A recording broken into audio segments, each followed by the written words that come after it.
ভাল লাগে যেতিয়া এটা কাম মানুহে কৰে আৰু সেই কামটোক যেতিয়া মানুহে মৰমেৰে আঁকোৱালি লয় তেতিয়া বহুত ভাল লাগে। যিখনৰ নাম সঁচাকৈ মোৰ চকুৰ একাপ চাহেই হ'ব লাগিব, তাৰ বাদে বেলেগ আৰু কোনো উপায় নাই। গীতটো খুব অপাৰ জনপ্ৰিয়তা লাভ কৰা বুলি ক'ব লাগিব, অপাৰ জনপ্ৰিয়তা আৰু অসমৰ। তো হেল্ল' এভৰিৱান, স্বাগতম জনাইছোঁ আপোনালোকক মোৰ ইউটিউব চেনেললৈ। তো বৰ্তমান আছোঁ সৰ্থেবাৰী, এইখিনি কি বুলি কয় ৰাউলি। তো ৰাউলি, তো ইয়াতে আমাৰ নিখিল ভাইৰ ঘৰ, মানে আমাৰ ইউটিউবৰ দ্বাৰাই চিনাকি। এইটো হৈছে আমাৰ নিখিল ভাইৰ ঘৰ আৰু সিহঁতৰ ঘৰৰ সন্মুখতে আছোঁ। মানে যদিও ভাই কৈ আছোঁ, মোতকৈ বয়সত অকণমান ডাঙৰ।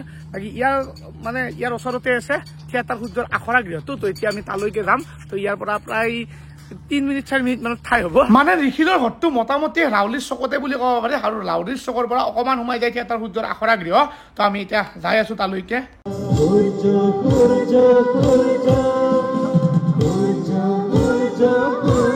আৰু গাইছ, বৰ্তমান আছোঁ মানে আমি খেতি পথাৰ এখনত, মানে থিয়েটাৰ সূৰ্য আখৰা গৃহটো আছে। বৰ্তমান আখৰা আৰম্ভ হোৱা নাই, আমি তাৰ ওচৰতে খেতি পথাৰ এখনত আছোঁ।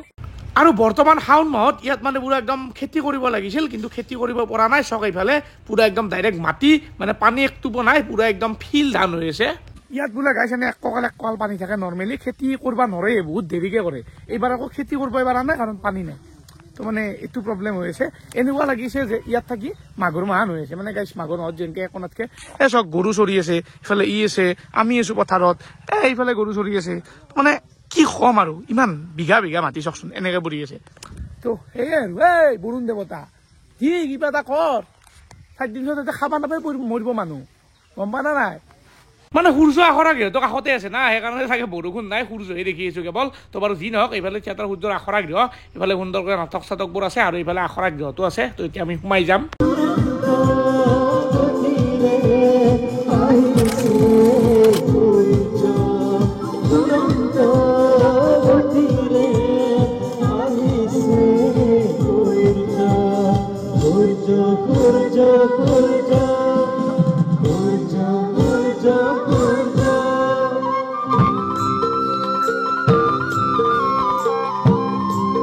আৰু এইফালে সূৰ্যত আহি বহুত দিনৰ মূৰত লগ পাই গ'লো।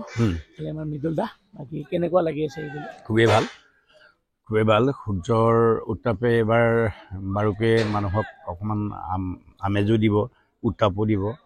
গতিকে ভাল লগা এটা সময়। আমাৰ এখন নাটক ইতিমধ্যে ওলাইছে, যিখন নাটক ইতিমধ্যে সৰ্বত্ৰ চৰ্চা হৈছে, যিখন নাটকৰ এটা গানে ইতিমধ্যে মিলিয়ন দৰ্শকে চাইছে, আৰু যিখন নাটকৰ নামে এটা বেলেগ ধৰণৰ মানে আৱেশৰ সৃষ্টি কৰিছে অসমৰ ৰাইজৰ বুকুত। গতিকে সেইখন নাটক অলৰেডি হৈ গৈছে আমাৰ। সেই নাটকৰ নাম হ'ল অভিজিত ভট্টাচাৰ্যৰ ৰচিত পৰিচালিত মোৰ চকুলোৰ একাপ চাহ। অকণমান বেলেগ ধৰণৰ নাম, মোৰ চকুলোৰ একাপ চাহ। প্ৰথম নামটো শুনোতে অকণমান আজব এটা আমাৰ যে মোৰ চকুলোৰ একাপ চাহ, মোৰ চকুলোৰ একাপ চাহ, এতিয়া গৈ ইমান প্ৰিয় হৈ পৰিছে নামটো। শুনি খুবেই ভাল লাগিছে। প্ৰথমতে অকণমান ভাবিছিলোঁ কেনেকুৱা নাটক হ'ব, কি নাটক লিখিব। এতিয়া দেখিছোঁ এনেকুৱা এখন নাটক যিখনৰ নাম সঁচাকৈ মোৰ চকুলোৰ একাপ চাহেই হ'ব লাগিব, তাৰ বাদে বেলেগ আৰু কোনো উপায় নাই। গতিকে এটা সুন্দৰ নাটক, আৰু যিখন নাটকৰ গানে টিকটকটো এতিয়া মানে সংগীতৰ জগতত একদম আলোড়নৰ সৃষ্টি কৰিছে। এতিয়ালৈকে ইতিহাসত ইমান হিট গান, অসমীয়া গান হোৱা নাই থিয়েটাৰৰ। গতিকে এই গানটোৱে মানুহক আমি যিখিনি আমি পাইছোঁ, প্ৰায় 3 লাখৰ ওপৰৰ মানুহে হেৰি কৰিছে, ৰিলছ কৰিছে। বাকী এইবাৰ যিহেতু মোৰ চকুলোৰ একাপ চাহ 2023-24 নাট্যবৰ্ষত আপুনি ইতিমধ্যে সূৰ্য হিলাই থৈ দিছে, মোৰ কেঁচুৱাই কান্দিছে। তাত আপোনাক মানে যিহেতু আপোনাক ট্ৰেজেডি কিং বুলিয়ে কোৱা হয়, তাত সুন্দৰ এটা আপোনাৰ অভিনয় হৈছিল, বহুত দুখ লগা। তো এইবাৰ কি থাকিব? মানে যোৱাবাৰ অকণমান কমেডি ৰূপত দেখিছিলোঁ আপোনাক। এইবাৰ পাব, কমেডি পাব, ট্ৰেজেডি পাব, চববিলাক পাব। নাটকৰ 9টা ৰসৰ ভিতৰত প্ৰতিটো ৰসেই দিবলৈ চেষ্টা কৰিছে অভিজিত ভট্টাচাৰ্যই, আৰু আমি প্ৰতিটো ৰসেই ন্যায় দিবলৈ চেষ্টা কৰিছোঁ। গতিকে খুব ভাল লগা এখন নাটক। 3খন নাটক আছে আমাৰ, আৰু এখন নাটক অভিজিত ভট্টাচাৰ্যৰে মৃত্যুৰ আবেদন, অলপ বেলেগ ধৰণৰ নাম, আৰু এখন প্ৰশান্ত মেনাৰ নষ্ট পুৰুষ। 3খন নাটককে লৈ আমি যাম। কিন্তু আজিৰ তাৰিখত অসমৰ চুকে কোণে এটা নামেই, এটা শব্দই গোটেই বেৰি ধৰিছে, সেয়া হ'ল টিকটক। ইতিমধ্যে মিলিয়ন আপোনালোকে জানে, আপোনালোকৰ হিচাপ জানে, মিলিয়ন মানুহে চাইছে। এইটো আমাৰ কাৰণে আকাশলংঘী এটা গানটোৰ কাৰণে সফলতা।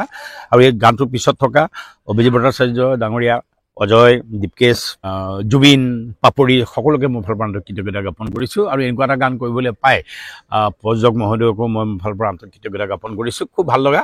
গতিকে অসমৰ ৰাইজে নিশ্চয় আহিব, আৰু মোৰ বিশ্বাস এইবাৰ অসমৰ ৰাইজে থিয়েটাৰ সূৰ্যৰ উত্তাপ ল'বলৈ বাৰুকৈ আশা কৰি আছে। আৰু আমি দৃঢ় বিশ্বাসী, আমি কথা দিছোঁ, আমি বিগত বছৰবিলাকৰ দৰে আমি বিশুদ্ধ নাটক দিম। আমাৰ নাটক সকলোৱে বহি একেলগে চাব পাৰিব, আমাৰ গান সকলোৱে বহি একেলগতে উপভোগ কৰিব পাৰিব। তাকেই ক'লোঁ, আহিব সকলোকে মোৰ ফালৰ পৰা আন্তৰিক শুভেচ্ছা জনাইছোঁ। আৰু তাৰ লগতে ক'বলৈ মই প্ৰায় সুখী হৈছোঁ যে ভাৰতৰ বিভিন্ন স্থানৰ পৰা যিসকলে ৰিলছ বনালে তেওঁলোকক মই আন্তৰিক কৃতজ্ঞতা জ্ঞাপন কৰিছোঁ। বাকী শুভেচ্ছা থাকিল মৃদুল দালৈ, প্ৰতি বছৰ আপোনাৰ নাটক চাই মানে ইমানখিনি ডাঙৰ হ'লো। শুভেচ্ছা থাকিল, এইবিলাক ভালদৰে থাকিল। ধন্যবাদ, বহুত বহুত ধন্যবাদ। আৰু এইপিনে মোৰ লগত আছে সুকন্যা ৰাজগুৰু। নমস্কাৰ। মানে বাক বহুতে বিচাৰি আছিল, মোৰ চেনেলৰ ভিউৱাৰ্ছে কমেণ্ট কৰি আছে থিয়েটাৰ সূৰ্যত যা সুকন্যা বাক দেখা। কি ক'ব এতিয়া, ইমানখিনি মৰম দি আছে? ধন্যবাদ ধন্যবাদ। আচলতে ইমান যে মৰমৰ যোগ্য হয়নে নহয় সেয়া নাজানো, কিন্তু ইমান যে মৰমেৰে উপচাই তুলিছে অসমবাসীক বহুত বহুত ধন্যবাদ জ্ঞাপন কৰিছোঁ।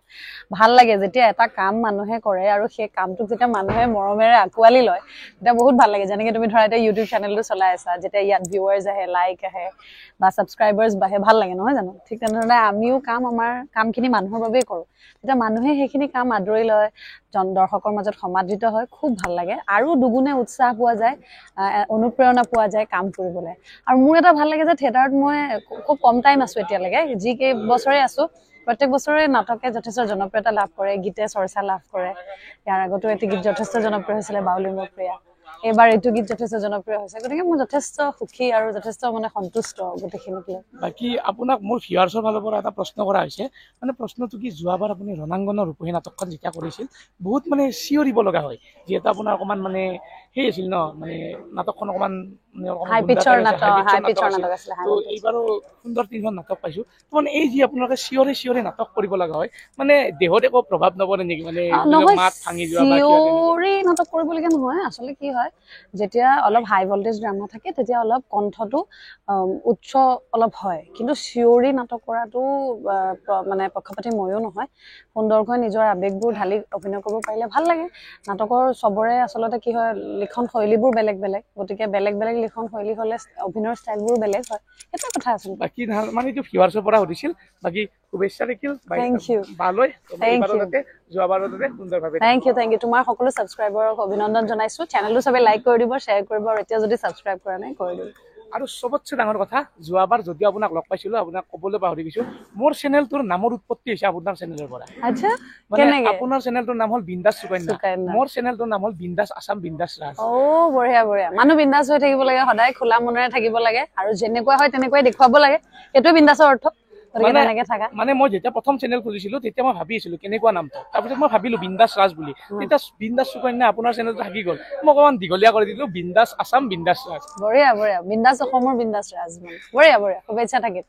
আৰু আজি মোৰ ভাগ্যখন খুবেই বেছি ভাল, মানে আমি নাটকবোৰ চাই থাকোঁ, কিন্তু নাটক যোনে লেখে, মানে ইমান ভাবি এখন নাটক লিখে, তেনেকুৱা মানুহ এজনক লগ পাইছোঁ। মানে এয়া মোৰ লগত আছে অভিজিত ছাৰ। বাকী ছাৰ কেনেকুৱা লাগিছে? ভাল। এতিয়া আৰু ব্যস্ততাৰ সময়, প্ৰতিটো নাট্যদলতে আখৰা চলি আছে, মাটি আখৰা চলি আছে চব থিয়েটাৰতে। আৰু লাহে লাহে আমি মঞ্চলৈকো যাম। আজি থিয়েটাৰ সূৰ্যত আহিছোঁ, আৰু সেনেকৈ প্ৰতিটো নাট্যদলে আখৰা চলি আছে। বাকী এইবাৰ থিয়েটাৰ সূৰ্যৰ এখন বিশেষ নাটক, মানে মোৰ চকুলৰে একাপ চাহ, তাতে এটা সুন্দৰ গীত, তো তাৰ ওপৰত আমি কি ক'ব বিচাৰিম? গীতটো খুব অপাৰ জনপ্ৰিয়তা লাভ কৰা বুলি ক'ব লাগিব, অপাৰ জনপ্ৰিয়তা। আৰু অসমৰ সংগীত জগতৰ যিটো এটা অন্যতম জনপ্ৰিয় গীত হিচাপে থাকি যাব।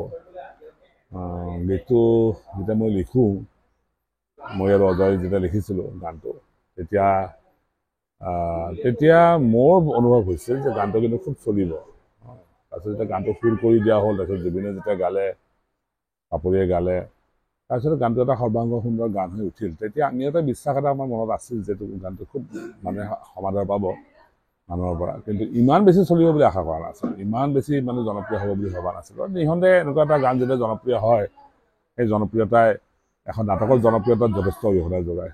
গতিকে সেইফালৰ পৰা মোৰ চকুলৈ একাপ চাহ নাটখন যেন দৰ্শকৰ মনত এটা খোজ বেছিকৈ আগবাঢ়ি গ'ল আৰু এই গানটোৰ জৰিয়তে। থিয়েটাৰ সূৰ্যত আহি আমাৰ মামাজীক লগ পালো, মানে মামাজী কি হ'ল কওক আপুনি? মানে আমি মামা বুলি মাতো, যদিও আমাৰ দাদা হয় দীপাংকৰ দা। মানে থিয়েটাৰ বুলি ক'লে একদম মেইন জেগা হৈছে নলবাৰী। বৰদৈচিলা থাকিলো 3 বছৰ আৰু আৰু প্ৰথম বছৰ আহিয়ে সিহঁতি মাতিলেহি মামা বুলি, গতিকে এইকেইটা হৈ গ'ল ভাগিন। গতিকে খুব ভাল লাগিছে আকৌ লগ পাই।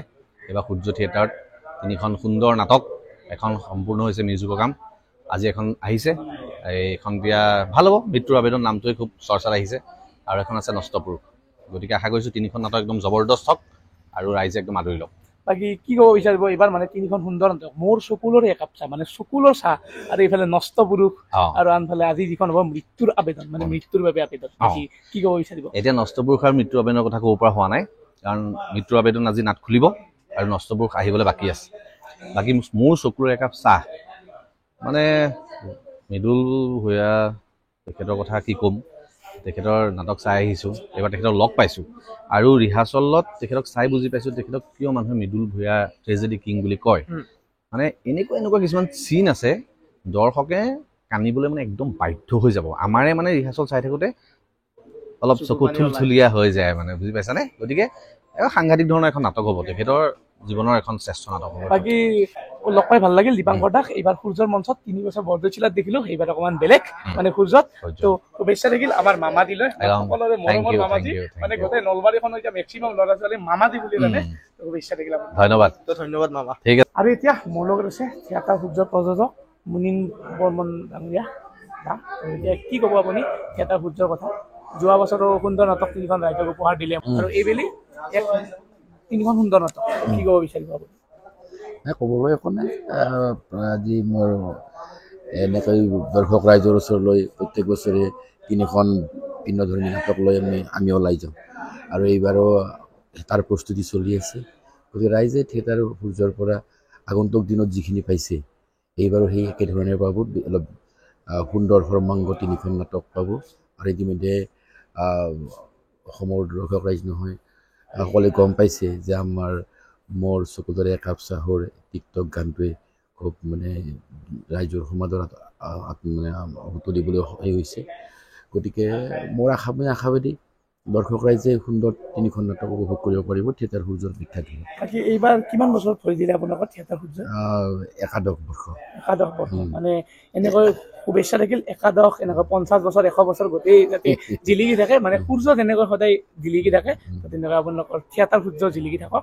শুভেচ্ছা থাকিল বহুত বেছি। বাকী এইফালে এনেকৈ সকলোৰে বাইকখিনি ল'লোঁ। এতিয়া মানে ৰিহাৰ্চেল আৰম্ভ হ'ব, মানে আজিৰ পৰা এখন নতুন নাটকৰ ৰিহাৰ্চেল আৰম্ভ হ'ব, যিখন হৈছে মৃত্যুৰ আবেদন। এনেকৈ থিয়েটাৰ সূৰ্য আহিলোঁ, মানে গোটেইবোৰকে লগ পালোঁ। আজি বুলি এখন নতুন নাটক হ'ব, মানে যিহেতু বৰ্তমান মোৰ চকুলৰে একাপ চাহৰ হৈ গৈছে, আৰু এইফালে মৃত্যুৰ আবেদন মানে অভিজিত ছাৰো আহিছে, আৰু এইফালে যে লাই খুঁটাও স্থাপন কৰিছে মানে থিয়েটাৰ সূৰ্যৰ। তো গোটেইখিনিৰ লগত বাইকখিনি ল'লোঁ, আৰু এতিয়া পুৰা একদম ঘৰৰ ফালে ওলাই যাওঁ। থিয়েটাৰ সূৰ্যৰ পৰা ওলাই আহিলোঁ। এইকেইদিন গাইজ ক'ত যাই আছোঁ হা, সৰ্থেবাৰী, পাঠশালা, আমাৰ নলবাৰী, বৰদৈচিলা, আৰু এই গোটেইখিনি সম্ভৱ হৈ উঠিছে আপোনালোকৰ বাবে। মানে আপোনালোকে মৰম আশীৰ্বাদ দি যাব, সদায় এনেকৈ কাম কৰি যাম।